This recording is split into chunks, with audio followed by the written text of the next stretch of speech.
sholat Nabi Yakub maghrib toh. Maka kalau ada lah, ya kan, santri di Darussalam semariahnya maghrib toh, nah Nabi Yakub lagi. Orang yang mohon kepada Allah, tetapi dia bukan nol, melainkan dia dua di atas satu. Makin banyak permohonanmu kepada Tuhanmu, makin besar perintahmu kepada Allah. Di situ engkau telah bermaksiat kepada Tuhan. Assalamualaikum warahmatullahi wabarakatuh.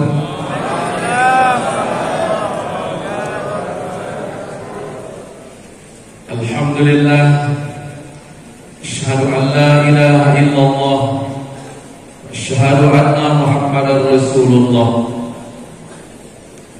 Allahumma shalli ala sayyidina wa maulana Muhammadin wa ala alihi wa sahbihi wa sallam. Saudara-saudaraku, hadirin hadirat yang dirahmati Allah Subhanahu wa taala, sama-sama kita muliakan Abu di Kubah, Abu ya pemimpin dayah ini, seluruh ulama yang hadir di tempat ini, para abu, para abi, abadi, wali, semuanya tanpa kecuali, dewan guru, seluruh yang ada di sini, semuanya seiman, seakidah yang dirahmati Allah Subhanahu wa taala. Bersyukur kita kepada Allah atas segenap limpahan rahmatnya, nikmatnya maupun amanahnya. Bersalawatlah kita kepada baginda Nabi kita Muhammad sallallahu alaihi wasallam. Kita mohonkan kepada Allah salawat yang kita bacakan kiranya disampaikan Allah kepada beliau. Kita berdoa kepada Allah semoga di akhirat kelak kita mendapatkan syafaatnya. Amin. Saudara-saudaraku, seiman seakidah yang dirahmati Allah Subhanahu wa taala, saya bertanya kepada Ma, untuk apa Allah menciptakan bambu? Ma, untuk apa Allah menciptakan bambu? Apa jawabannya? Untuk apa Allah menciptakan bambu? Bambu ini tempat orang bersandar.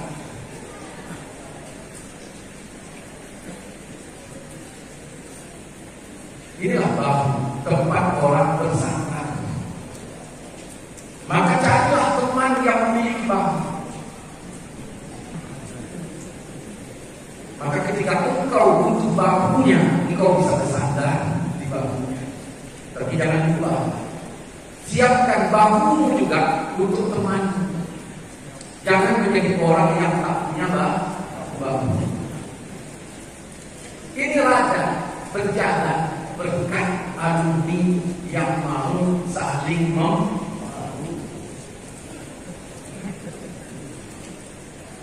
Saudara-saudaraku seiman seakidah yang dirahmati Allah Subhanahu wa taala,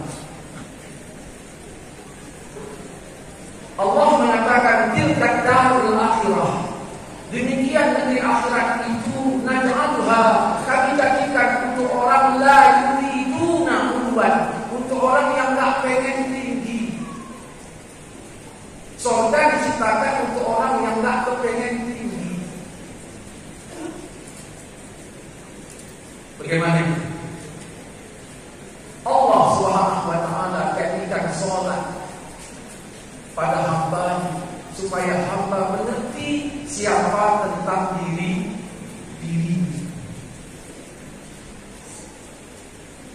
Sholat dari tinggi menjurang. Sholat dari berdiri berdiri menuju sujud. Sholat dari isi menuju nol.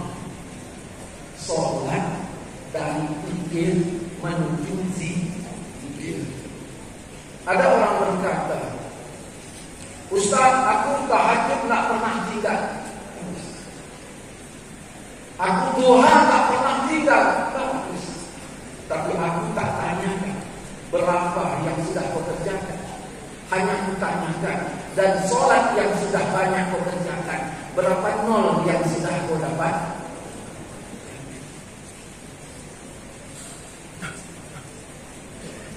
Ada Udin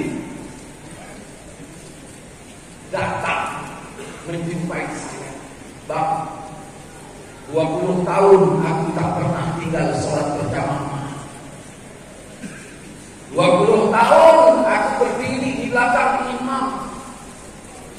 20 tahun aku berdoa kepada Allah Subhanahu wa Ta'ala. Tetapi tidak ada satu doa pun yang dikabulkan Allah Subhanahu wa Ta'ala. Kira-kira menurut abang, di mana salahku? Kenapa Tuhan tidak menepati janjinya? Saya katakan, aku tak punya jawaban. Tapi ada Tok Dolah yang ngerti tentang hikmah. Maka ayo kita berangkat menjumpai Tok Dolah. Sampai ke rumah Tok Dolah, atau ini Sudin bertanya, dia 20 tahun sholat berjamaah. Setelah selesai sholat dia berdoa minta kepada Allah, tetapi doanya tidak dikabulkan, satu pun tidak dikabulkan. Kira-kira apa jawaban aku? Aku itu berkata, siapa pelakunya? Ini Sudin. Din sini dulu. Datang Sudin menghadap aku. Kata aku, Din, makanya kau rajin-rajin berdoa. Kemudian bisik ke saya, Bang, ini aku yang stres apa aku?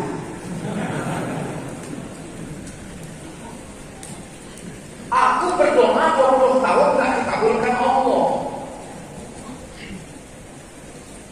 Itu yang kutanya. Malah aku berkata, Din, makanya rajin-rajin kau berdoa. Ini yang stres aku apa itu? Jangan buruk sangka. Ternyata Sudin tak paham. Atau menjawab posisi. Engkau telah meminta kepada Allah selama 20 tahun, tapi belum pernah berdoa kepadanya. Hanya minta. Ya kan udah berdoa. Doa ini permohonan dari bawah ke atas. Itu doa. Tapi kalau dari atas ke bawah namanya perintah. Ketika engkau meminta kepada Tuhanmu, engkau di bawah atau di atas? Ini masalahnya. Maka inilah perlu ilmu Darussalam. Belajar sifat 20 yang namanya wahdani.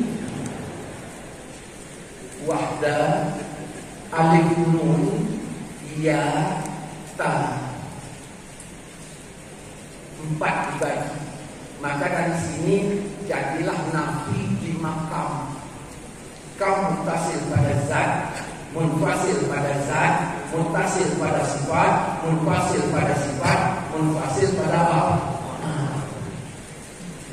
Allah Esa satu. Di bawah 1 nol. Di atas 1 berapa? 2. Kapan kau berdoa? Ketika engkau nol. Berarti kau di bawah 1. Di situ kau tidak punya diri, tak punya dengki, nggak punya dia, nggak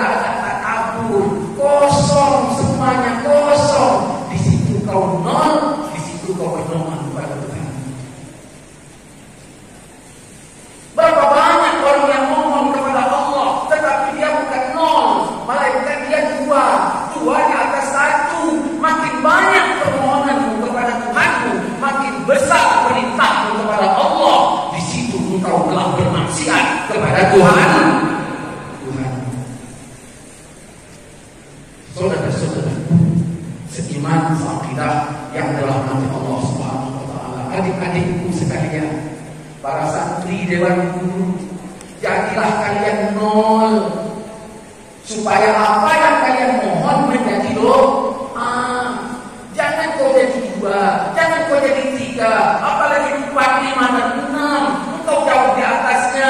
Maka ketika engkau meminta pada saat itu bukan jadi doa, malah jadi perintah. Bagaimana mungkin Tuhan yang maha menguasai alam ini bisa kau perintah? Saudara-saudaraku seiman seakidah yang dirahmati Allah Subhanahu wa taala, salat dari pikir menuju zikir. Saya berdiri, otak mana? Di otak ini tempat mikir. Hati di mana? Di bawah. Di sini tempat zikir. Kau masih tinggi, maka dari pikir menuju zikir. Bagaimana itu? Dari tinggi menuju rendah, dari berdiri menuju sujud. Di saat sujud, otakmu di bawah, dadamu di atas. Di saat itulah zikirmu lebih tinggi dari pikir. Maka disebutlah sujud masa yang paling dekat dengan Allah. Aku tak tanya berapa rakaat sembahyang yang sudah kau kerjakan, tak tanya berapa duha tahajud yang sudah kau lakukan, tapi yang ku tanya dari seluruh sholat yang kau kerjakan, berapa rendah yang sudah kau dapatkan, berapa zikir yang sudah kau temukan, berapa nol yang sudah kau dapatkan, dan sholat yang sekian banyak rakaat yang kau kerjakan. Saudara-saudaraku seiman seakidah yang dirahmati Allah Subhanahu wa taala, menuju rendah, pikir menuju zikir. Kenapa? Di saat sujud zikir lebih tinggi dari pikir. Warisan siapakah ini? Allah memuji pikir dan zikir Nabi kita, Nabi Allah Ibrahim. Anaknya lahir masih kecil, Allah uji pikir dan zikir Nabi kita Ibrahim. Allah perintahkan untuk diungsikan di tempat yang tak ada tanda-tanda kehidupan. Secara pikir, ayah mana yang tega? Tapi karena zikir Ibrahim lebih tinggi dari pikirnya, dia jalankan perintah Tuhan. Ketika anak dewasa, Allah perintahkan sembelih. Orang tua mana yang mau menyembelih anaknya? Tapi karena zikir Ibrahim lebih tinggi dari pikirnya, maka dia siap jalankan. Akhirnya Allah ganti dengan seekor. Allah katakan dalam Quran An-Nahl ayat 123, ikutilah milah Ibrahim. Maka Nabi Muhammad diuji oleh Allah ketika berangkat, ya, Isra dan Mi'raj, di hari Hijratul Qudus di alam mustawa. Apa kata Allah? Muhammad, lakukan sholat 50 kali, 50 waktu. Pikir mengatakan sehari semalam 24 jam. Perintah sholat berapa? 50. Secara pikir dapatnya? Tidak. Kata Nabi Muhammad, tak mikir. Nabi Muhammad zikir, siap jalankan perintah itu. Begitu turun ke langit yang ke-6 bertemu dengan Nabi Allah Musa.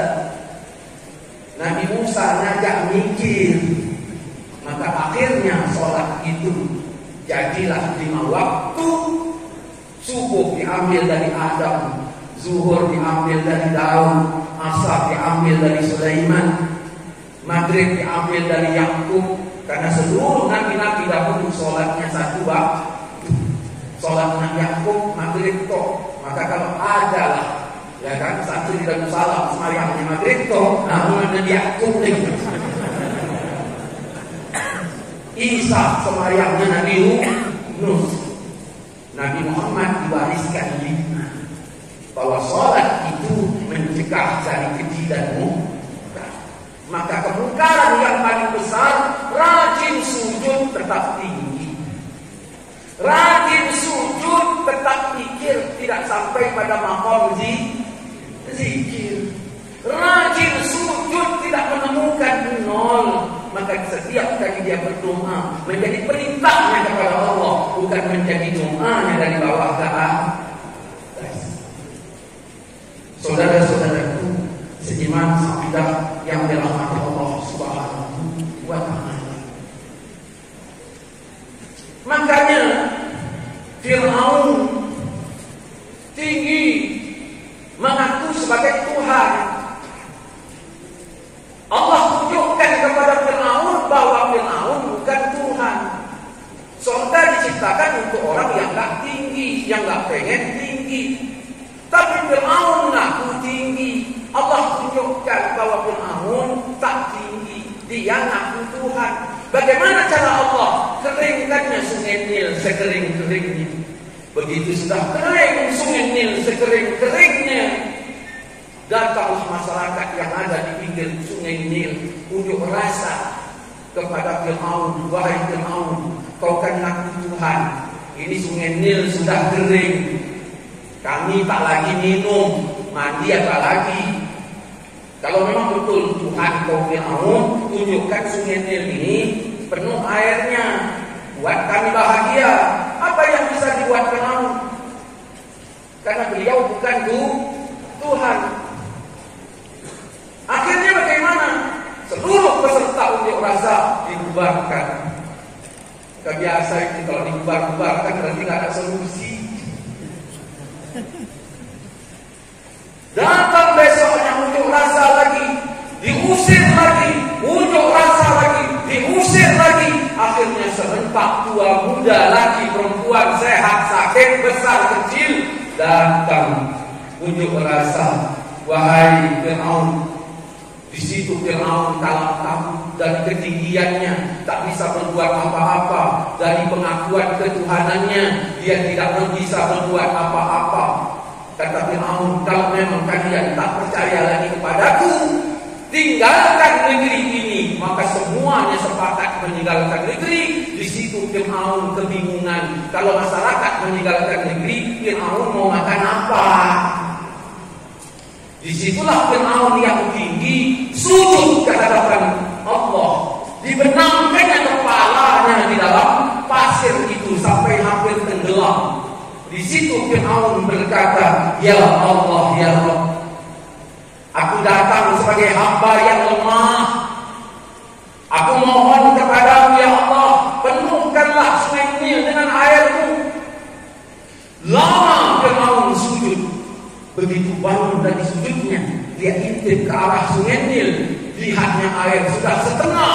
Cepat-cepat dia naik ke atas menara. Dari menara dia berkata, Hei rakyatku, apa yang kalian minta sekarang sudah kukabulkan. Bayangkan. Nah, sampai terus salam yang model lagi kan? Yang model-model Fir'aun ya, nah.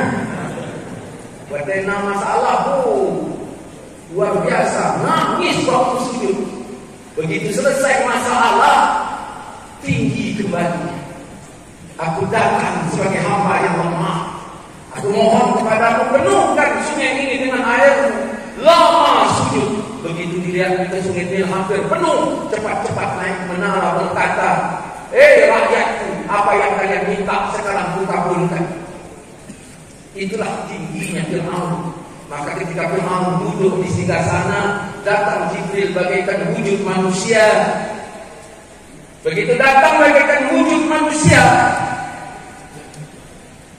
dia menyindir Fir'aun, tapi Fir'aun tidak merasa disindir. Wahai paduka raja, aku memiliki budak yang sangat banyak. Banyak budakku. Tapi ada satu di antaranya yang memberikan kunci hartaku. Budak-budak hartaku dia pemegang kuncinya. Kapanpun dia bebas mengambilnya, kapanpun dia bisa mengambilnya. Sehingga dia lebih kaya dari budak yang lain, lebih mewah dari budak yang lain. Akhirnya bagaimana? Sedikit demi sedikit, hari demi hari, caranya berubah. Aku pemiliknya tidak dihormatinya lagi.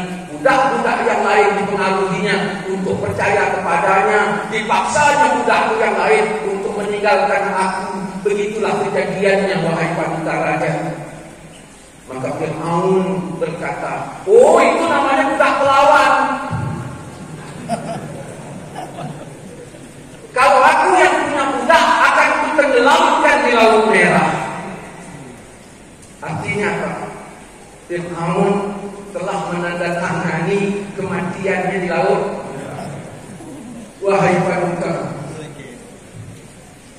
kalau aku berbuat demikian, apa kata orang? Sungguh orang menuduh aku majikan yang kejam. Alangkah baiknya kau buat surat keputusan, setiap budak pelawan ditenggelamkan di Laut Merah. Mana pena, mana kertas, ditandatangani. Setiap budak pelawan ditenggelamkan di Laut Merah. Maka ketika Fir'aun sedang tenggelam di Laut Merah, kepalanya ada yang nyimbul. Jibril yang datang dulu, datang sekarang seperti wujud yang dulu. Kaget Fir'aun, kau yang datang waktu itu ke istana. Iya, aku Jibril, membawa suratmu. Kau yang memutuskan setiap budak pelawan ditenggelam di Laut Merah. Aku maksudnya nyindir kamu. Kaget Fir'aun, kaget. Di situ Fir'aun bertobat dalam keadaan sombong. Apa kata Fir'aun? Diabadikan dalam Quran.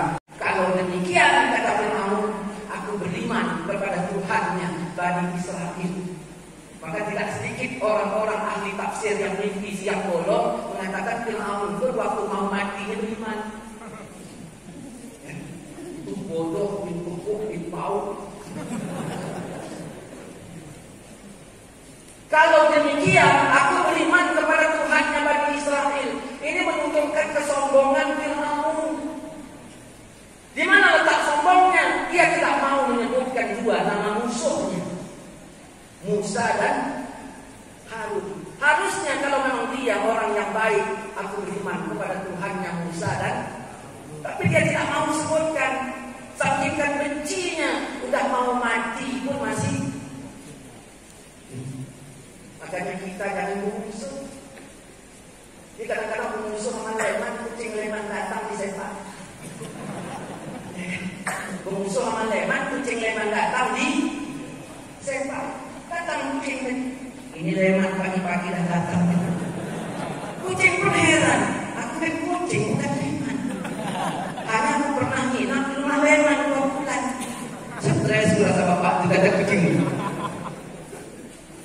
Nah, inilah tinggi. Allah menciptakan surga bukan untuk orang yang tinggi-tinggi.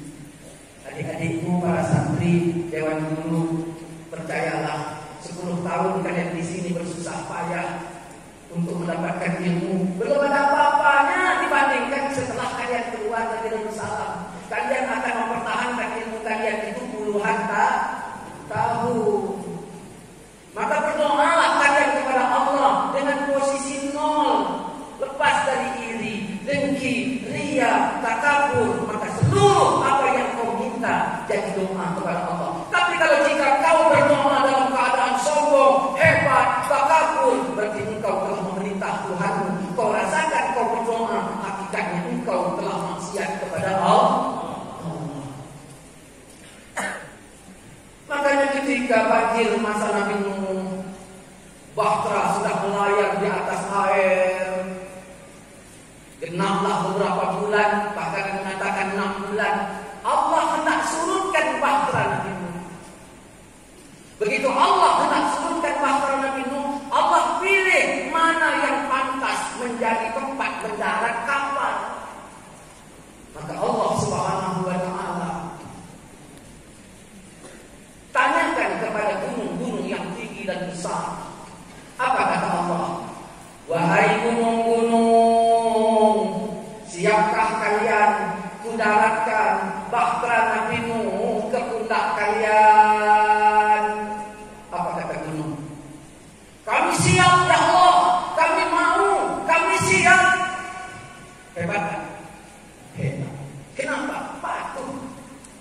Gunung ini patuh.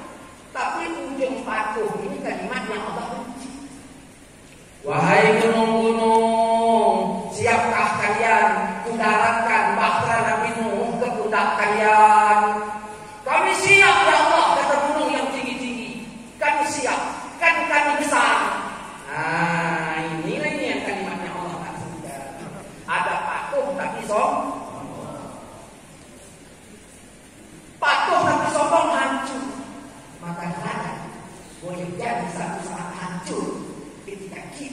patuh tak bisa.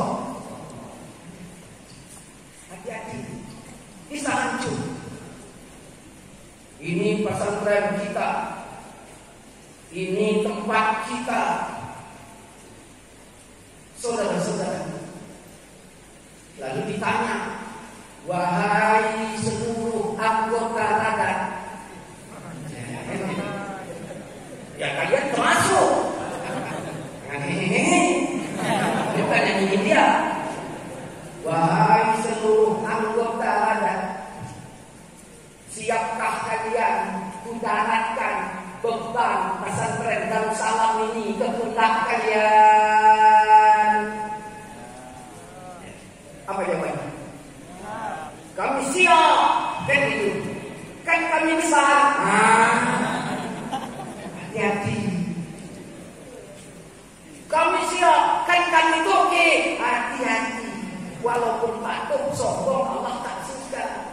Akhirnya Allah pilih gunung yang rendah dan kecil. Wahai Bukit Judi, maukah engkau menggunakan bahtera Nabi-Mu ke punggungmu? Apa kata Bukit Judi? Ya Allah ya Rabb, bagaimana mungkin bahtera Nabi-Mu yang sangat mulia itu kau naikkan ke pundakku, sementara aku gunung yang kecil dan rendah? Wahai Bukit Judi, karena engkau merendah, sekarang ku tinggikan. Karena engkau mengecil, sekarang ku besarkan. Maka jadilah dia gunung yang tinggi dan gunung yang besar di antara gunung-gunung yang ada. Bahtera Nabi-Mu pun didaratkan ke pundaknya. Saudara-saudara, disitulah keberkahan. Kalau kalian nanti ingin mendapatkan keberkahan pesantren Darussalam, terimalah beban yang ada di pundak kalian. Dalam keadaan kalian tetap merendahkan diri, dalam keadaan kalian tetap mengecilkan diri, biarlah Allah yang mengangkat kalian jadi apa dan jadi siapa. Maka di situ ketika engkau meminta akan menjadi doa, disitulah sumsumnya ibadah. Ad-doa mukul ibadah. Doa itu sangat ibadah. Saya yakin dan saya berharap, saya berdoa kepada Allah, mudah-mudahan kalian-kalian ini nanti menjadi orang yang berjuang untuk mempertahankan apa yang telah diperjuangkan Abuya kita dulu. Siap kalian? Siap? Siap kalian? Allahu Akbar. Mari kita bacakan umur untuk Abuya kita berubah dan seluruh keluarga. Al-Fatihah.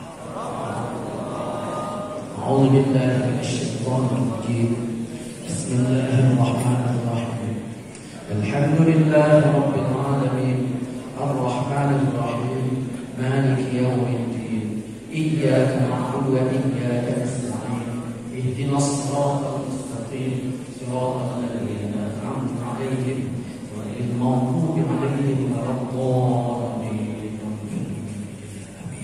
Saya punya hajat kepada Allah di hati.